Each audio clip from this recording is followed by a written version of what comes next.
দেখো আগের ভিডিওয়ে যে জিনিসগুলো দেখিয়েছিলাম এটা কতটা তালি পরবর্তী ধাপ বলতে পারো, এই অঙ্কগুলো একটু লক্ষ্য রাখো।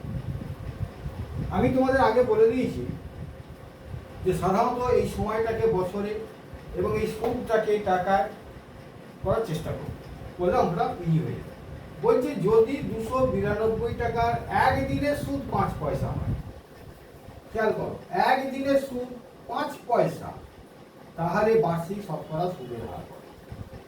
তো আমার ফর্মুলাটা তাহলে এখানে কি না, পি বলে দেওয়া আছে 292 টাকা। বেশ, আমি অ্যাকচুয়ালি এই ফর্মুলা অনুসারে দেখবো আমার কি কি বলে দেওয়া আছে। পি বলে দেওয়া আছে, এটা বলে দেওয়া আছে 292, একদিনের সুদ বলে দেওয়া আছে, এইটা বলে দেওয়া আছে সুদটা। সুদটা কত না বলেছে 5 পয়সা। 5 পয়সা এটাকে আমি টাকায় পরিণত করব।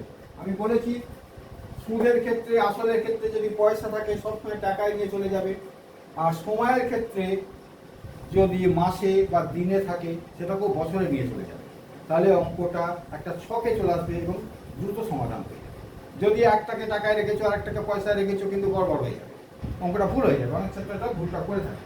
যাই হোক, তাহলে I is equal to PTR by 100। এই টিটা এই আইটা বলে দিয়েছে 5 পয়সা, এটাকে আমি টাকায় নিয়ে যাবো। 5 পয়সা মানে কি না 5 বাই 100, অর্থাৎ পয়সাটাকে যদি আমি 100 দিয়ে ভাগ করি, যেহেতু 100 পয়সা 1 টাকা, তাহলে এটা হয়ে যাবে কি না 1-20 টাকা।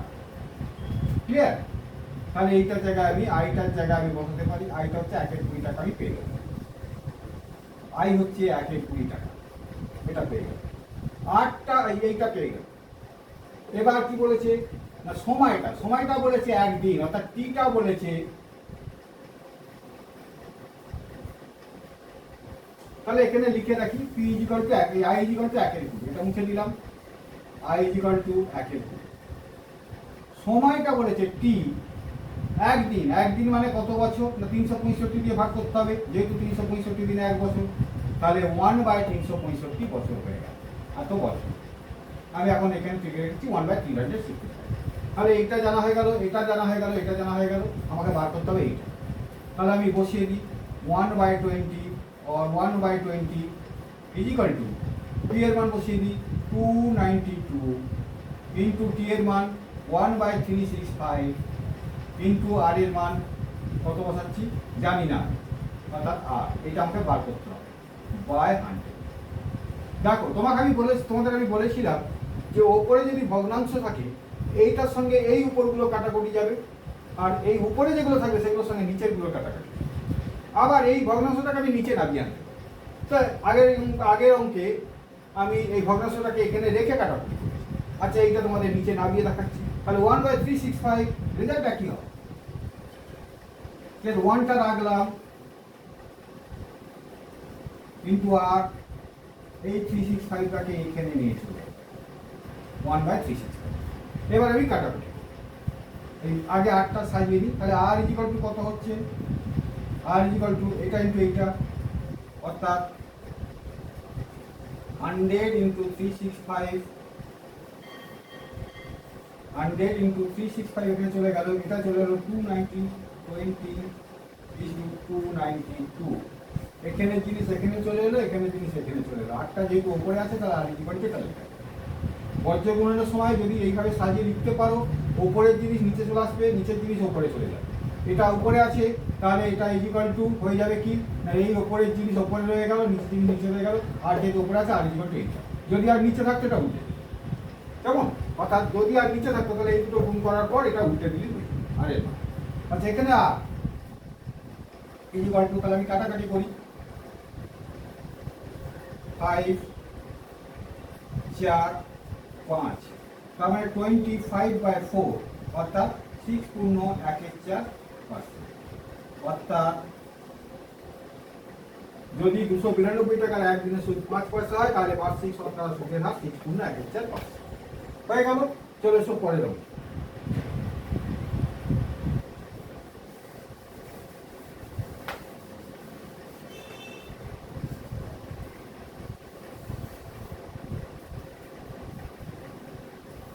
দেখো অঙ্কটা দেখে ঘাবড়ে যাওয়ার কিছু নেই, অঙ্কটা দেখে মনে হচ্ছে খুব বড় অঙ্ক, কিন্তু মোস্ট ইজি অঙ্ক।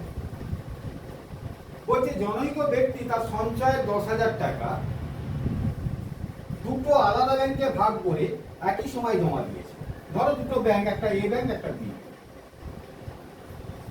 এখন 10,000 টাকা ভাগ করেছে, এখানে কিছু টাকা জমা দিয়েছে, এখানে কিছু টাকা জমা দিয়েছে। ভালো কথা। ব্যাংক দুটোর কিন্তু সরল সুদের হার আলাদা। ধরো এই ব্যাংকে সরল সুদের হার 7%, এটা 6% বলে দিয়েছে যে ব্যাংক দুটো সরল সুদের হার একটা 7 একটা 6%। বেশ, 2 বছর পরে দুটো ব্যাংক থেকে, অর্থাৎ এই ব্যাংক থেকেও সে 2 বছর বাদে তার মূলধন প্লাস সুদ, অর্থাৎ সুদ আসলে টাকাটা নিয়েছে 2 বছর পরে। এই ব্যাংক থেকেও সে 2 বছর পরে টাকাটা নিয়েছে, তার সুদ প্লাস আসল। দুটো আলাদা আলাদা রেখেছে। ধরো এখানে 5,000 টাকা রেখেছিল, এই এখানে 8,000 টাকা রেখেছিল, এখানে 2,000 টাকা রেখেছিল।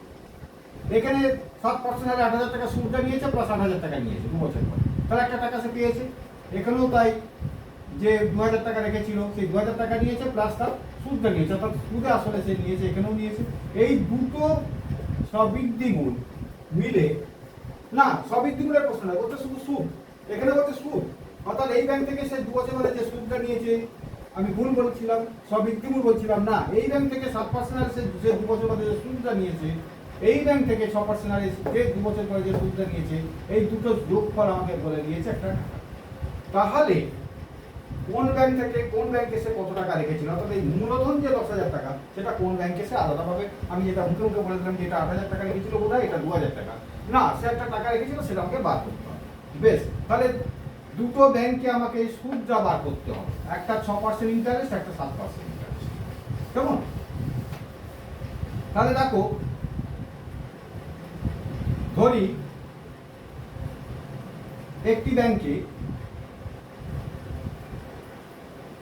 সে x টাকা রেখেছে,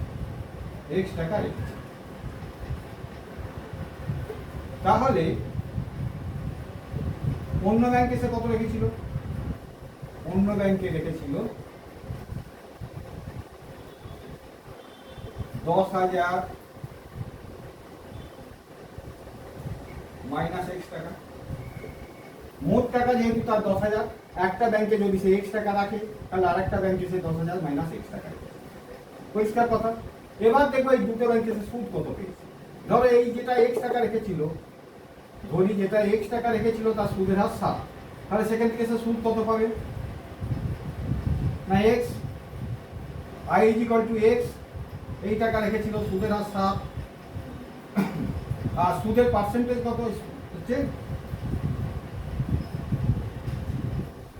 PTR, তাহলে 2 বছরের জন্য রেখেছিল, সুদের পার্সেন্টেজ 7 বাই 100, এইটা রেখেছিল সে, এবং এইটা সে সুদ পেয়েছে। দ্বিতীয় ব্যাংকে সে রেখেছিল 10,000 টাকা মাইনাস x, এই টাকাটা, সেটাও 2 বছরের জন্য রেখেছিল, সেখানে সুদের হার 6, তাহলে 100। দ্বিতীয় ব্যাংকের সুদ হচ্ছে i ড্যাশ, যদি দিই তাহলে দ্বিতীয় ব্যাংকের সুদ, এটা প্রথম ব্যাংকের সুদ, এটা যদি I1 যদি দ্বিতীয় ব্যাংক হয় তাহলে I1 এ, তাহলে এই দুটো সুদ সে পেয়েছে, i এবং i। প্রথম ব্যাংকে সে x টাকা রেখেছিল, 2 বছর পরে সে 2 বছরের সুদটা নিয়েছে 7% সুদ। দ্বিতীয় ব্যাংকে সে 10,000 মাইনাস x টাকা রেখেছিল, 2 বছরই সে 2 বছর বাদেই সুদটা নিয়েছে, 6% সুদ ছিল ওই ব্যাংকের সুদের হার, তাহলে তার ইন্টারেস্ট বাই 100। তাহলে এই i প্লাস I1, অর্থাৎ দুটো ইন্টারেস্টের যোগফল কত? না x ইন্টু 2, অর্থাৎ এটা 14x 14x বাই 100, প্লাস আমার হচ্ছে i প্লাস I1, দুটো সুদ 14x প্লাস 100, প্লাস এটা কত? 7 গুণে 12, মানে 1,20,000 মাইনাস 12x বাই, এটা i প্লাস I, অর্থাৎ এই দুটো সুদ যোগ করলে আমার কত হচ্ছে? এই দুটো সুদ যোগ করলে আমার হচ্ছে 1200 সমান 1280 টাকা। বেশ, এবার অঙ্কটা উপরে নিয়ে চলে যাচ্ছে, এটা মুছে দিচ্ছি। তাহলে এটা ক্লিয়ার হয়ে গেছে। প্রথম ব্যাংকে x টাকা রেখেছিল, 7% সুদ হিসাবে সে সুদটা পেয়েছে, 2 বছরে এই সুদটা পেয়েছে। দ্বিতীয় ব্যাংকে 10,000 মাইনাস x টাকা, দু বছর কেটেছে 6% সুদ আর সেই সুদটা পেয়েছে, দুটো সুদ সে টোটাল মিলে পেয়েছে 1280 টাকা। আমি এটা আই প্লাস আইটাস লিখেছিলাম বলে এই পোর্শনটা লিখেছি আই প্লাস আইটাস। তোমরা ডাইরেক্ট এইটা বা এইটা প্লাস এইটা বা এইটা সমান 1280, তাহলে এটা আমি ওপরে লিখে সমাধানটা।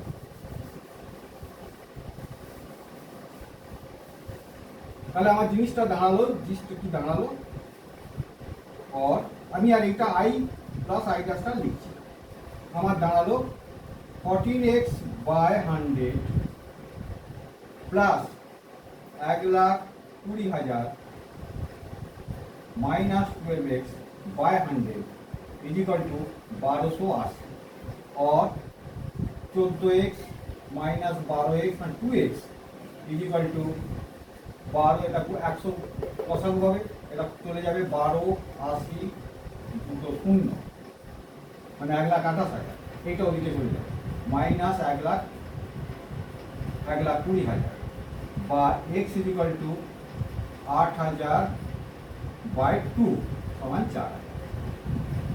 তাহলে যে ব্যাংকে 7% হারে সুদ ছিল তাতে সে রেখেছিল 4,000 টাকা, মোট 10,000 টাকা।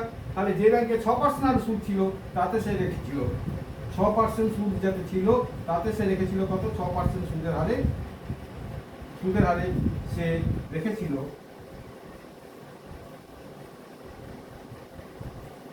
10,000 মাইনাস 4,000 সমান 6,000। তাহলে যে ব্যাংকে সুদের হার ছিল 6,000 এই 6% তাতে সে রেখেছিল 6,000 টাকা, আর যে ব্যাংকে সুদের হার 7% ছিল সেই ব্যাংকে সে রেখেছিল 4,000 টাকা। তাহলে সে ওই দুটো ব্যাংক থেকে টোটাল সুদ বাবদ কত পাবে না 1,280 টাকা। ক্লিয়ার হয়ে গেল অঙ্কটা? তাহলে সরল সুদ কষার আর একটা অঙ্ক দেখাবো, সেটা ভারী ইন্টারেস্টিং অঙ্ক, সেটা দেখাবার পর সরল সুদ কষার চ্যাপ্টার ক্লোজ করব। দেখো এটাই তোমাদের শেষ অঙ্ক সরল সুদ কষা, দেখিয়ে দিচ্ছি। এটা বড় অঙ্ক দেখাচ্ছে কিন্তু অঙ্কটা খুব সহজ। সরল সুদ কষাটা একবারে সরল। কোনো ব্যাংক বার্ষিক 5% হারে সরল সুদ দেয়। ওই ব্যাংকে রতিনবাবু বছরের প্রথমে 15,000 টাকা, তাহলে ব্যাংক সুদ দেয় 5% হারে।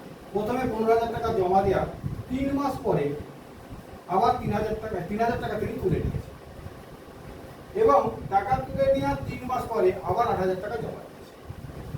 বছর শেষে রতিনবাবু কত টাকা পাবে, মানে সুদের মধ্যে কত টাকা পাবে, অর্থাৎ সুদ আসলে কত টাকা পাবে।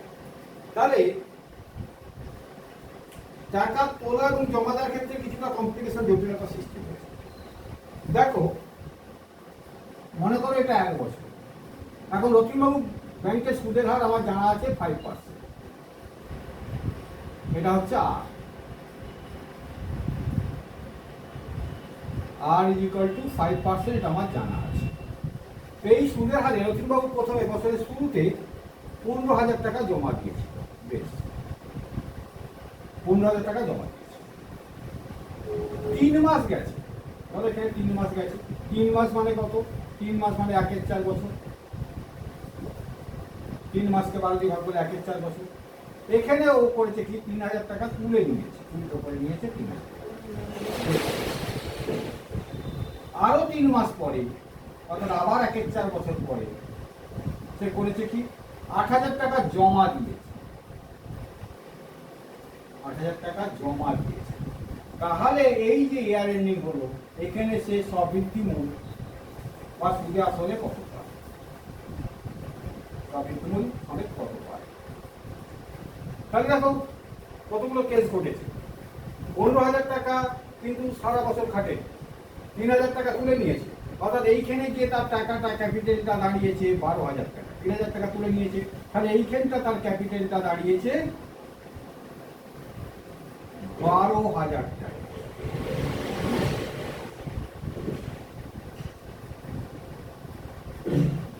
15,000 টাকা খাটছিল, 3 মাস পরে অর্থাৎ 1/4 বছর পরে সে কত 3,000 টাকা তুলে নিয়েছে, তাহলে এইখানটা তার ক্যাপিটাল 12,000 টাকা দাঁড়িয়েছে।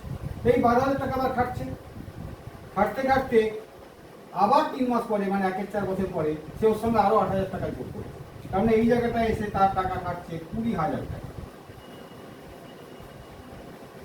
এই জায়গাটা 20,000 টাকা খাটছে। এইখানে গিয়েছে তাহলে কত সুদ পাবে এবং কত আসলটা টোটালটা কত পাবে।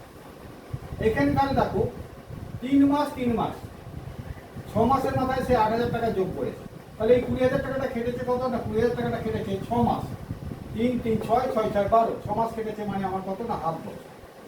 তাহলে সব আমি বছরে করে নিয়েছি। তাহলে আমি এই টোটাল টাকাটা যে খাটছে এই টাকাটা আমি সুদ বার করব। সুদটা কতবার করবো না 15,000 টাকার 1/4 বছরের সুদ। এই ফর্মুলা আমি বার করে দিচ্ছি, আই বলে প্রত্যেকটা আলাদা আলাদা করে লিখছি না। তাহলে 15,000 টাকার 1/4 বছরের সুদ কত হবে, অর্থাৎ এই সুদটা এখানটা কতটা হবে না 15,000 টাকা 1/4 বছর কেটেছে, তাহলে 15,000 টাকা পি হচ্ছে 1/4 বছর, আর হচ্ছে সুদের হার 5% বাই 100। এটা পরিষ্কার। পিটিআর বাই 100, পি আমার হচ্ছে 15,000 টাকা, কি হচ্ছে 1/4 বছর 3 মাস কেটেছে, তারপর সে 3,000 টাকা তুলে নিয়েছে, তাহলে 15,000 টাকা তো কাটেনি। তাহলে 15,000 টাকা কেটেছে 1/4 বছর, 15,000 টাকা 1/4 ইন্টু আর হচ্ছে বলে দিয়েছে 5% বা 5। তাহলে এইটা আমার এইগুলো কি সুদ হচ্ছে আমার এইটা 15,000 টাকা। এবার দেখো এবার খাটছে 3,000 যেই তুলে নিয়েছে, খাটছে কত 15,000 মাইনাস 3 12,000 টাকা, তাহলে প্লাস 12,000 টাকা ইন্টু এটাও 1/4 বছর, এটাও 5% সুদে বাই 100। তাহলে 12,000 টাকা 3 মাস এইখানটা তার সুদ সে পেয়েছে, এই 3 মাস সে পেয়েছে 12,000 টাকা সুদ হলো, প্লাস এই জায়গাটা সে 8,000 টাকা যেহেতু দিয়ে দিয়েছে, এবার টাকাটা তার 20,000 টাকা হয়ে গেছে। 20,000 টাকাটা 6 মাস এই টাকাগুলো খাটার পর 20,000 টাকাটা হাফ বছর বা 6 মাস খাটছে, তাহলে সে পাবে 20,000 টাকা সুদ, 6 মাস ধরে সুদ পাবে 20,000 টাকা, 6 মাস মানে হাফ বছর ইন্টু 5% হারে সে সুদ পাবে। তাহলে সে এই 3টে সুদ পাবে। এটা পরিষ্কার কিনা টোটাল সুদ, অর্থাৎ মোট সুদ সে পাবে। মোট সুদের ব্যাপারে সুদ হিসাবে সেইটা পাবে 75। এটা পরিষ্কার কি? এই অবধি খেটেছে 15,000 টাকা, 1/4 বছর খেটেছে মানে 3 মাস 5% সুদের হার, তাহলে সে সুদটা পাবে পিটিআর বাই 100 নেই। দ্বিতীয় ক্ষেত্রে 3,000 টাকা তুলে নিয়েছে, তাহলে 12,000 টাকা খেটেছে 1/4 বছর 5% সুদে মানে এইটা। তৃতীয় ক্ষেত্রে আরো 8,000 টাকা দিয়েছে, মানে 20,000 টাকা খেটেছে কত না 3 3 6 মাস হয়ে গেছে, তাহলে আর 6 মাস মানে হাফ বছর, তাহলে 20,000 টাকা হাফ বছর খেটেছে 5% সুদে 100 টাকা এইটা। এই তিনটে হচ্ছে টোটাল এই সার্কিটটায় যে লেনাটা হলো তার টোটাল সুদ হলো এইটা যুক্ত এইটা যুক্ত এইটা। দেখা যাক কত হয়। তাহলে মোট সুদ হলো, আমি 4টাকে এখানে নিচে নামিয়ে নিচ্ছি, কি দরকার নেই আমি এখানেই কেটে নিচ্ছি, দুটো শূন্য কেটে গেল। 4 কাটলে 3 4 12 ইন্টু 4 7 28 বাই 5 50। এটা কাটলো দুটো শূন্য কেটে গেল 30, এটা কাটলো 100। তাহলে এটা হলো 37 5 5 0 0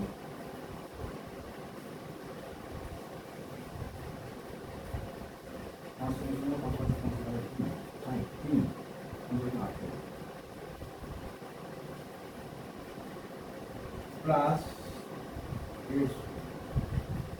প্লাস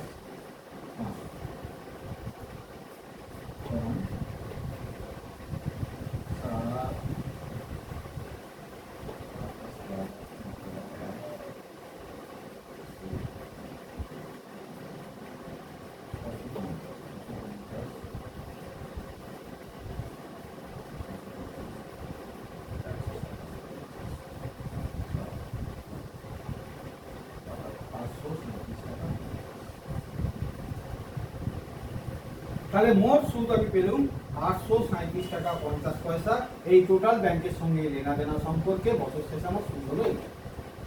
কিন্তু বলেছে বছর শেষে কিন্তু কত টাকা পাবে, তাহলে শুধু সুদ পাবে না, ব্যাংক তাকে আসলটাও দেবে। কারণ আসল ছিল কত না আসল ছিল এইখানটা একটা মজার ব্যাপার আছে, 15,000 টাকা সে দিয়েছে, মাঝখানে 3,000 টাকা তুলে নিয়েছে, আবার একসঙ্গে 8,000 টাকা দিয়েছে, তাহলে আসলটা কি করে পাবে? তাহলে দেখবো আসলটা সে টোটাল কত দিয়েছে ব্যাংক, না ব্যাংকে প্রথমে দিয়েছে 15,000 টাকা, লাস্টে দিয়েছে 8,000 টাকা। তাহলে ব্যাংকে সে দিয়েছে কত? এটা মুছে দিচ্ছি।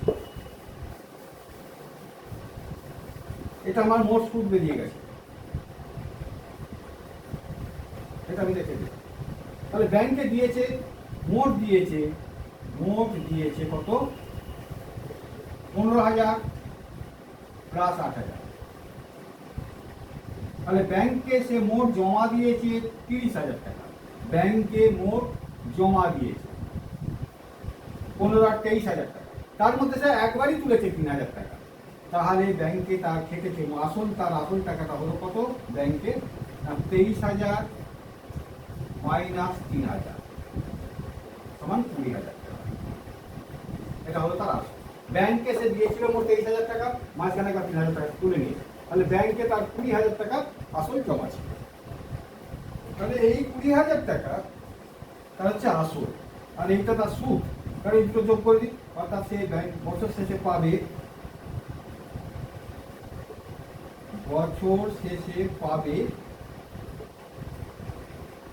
আসল 20,000 টাকা প্লাস সুদ হচ্ছে 837 টাকা 50। তার মানে 20,837 টাকা 50.50 টাকা। এই টাকাটা সে বছর শেষে পাবে, একই আছে। ঠিক আছে? তাহলে সরল সুদ কষার অঙ্ক এখানেই শেষ করলাম। এবার তোমরা বই বা বিভিন্ন সহায়িকায় বা বিভিন্ন প্রশ্নপত্রে প্র্যাকটিস করবে, বা আমিও তোমাদের পরীক্ষার আগে কয়েকটা সাজেশন দেবো বা সাজেশন অনুযায়ী কিছু কিছু প্র্যাকটিস করাবো। তাহলে সরল সুদ কষা হলো। এই সঙ্গে আমি আগের ভিডিওতে বলে দিচ্ছি, আবারও বলে দিচ্ছি যে যেহেতু তোমাদের সেকেন্ড টার্মের পরীক্ষার কোর্স আলাদা একটু, তাহলে সেকেন্ড টার্মে যেসব সাবজেক্টগুলো যে কোনো অধ্যায়গুলো আছে সেগুলো আমি পড়া নেক্সট ভিডিও থেকে শুরু করবো। আর এইগুলো যে বাকি পড়ে যাচ্ছে এগুলো সব ফার্স্ট টার্মে ছিল, এগুলো যে বাকি পড়ে যাচ্ছে এগুলো আমি সময় সুযোগ মতো করিয়ে দেবো, তোমাদের অত টেনশন নিতে হবে। কেমন? চলো ভিডিওগুলো ফলো করো, দেখতে থাকো, আর চ্যানেলটা সাবস্ক্রাইব করে দেবো।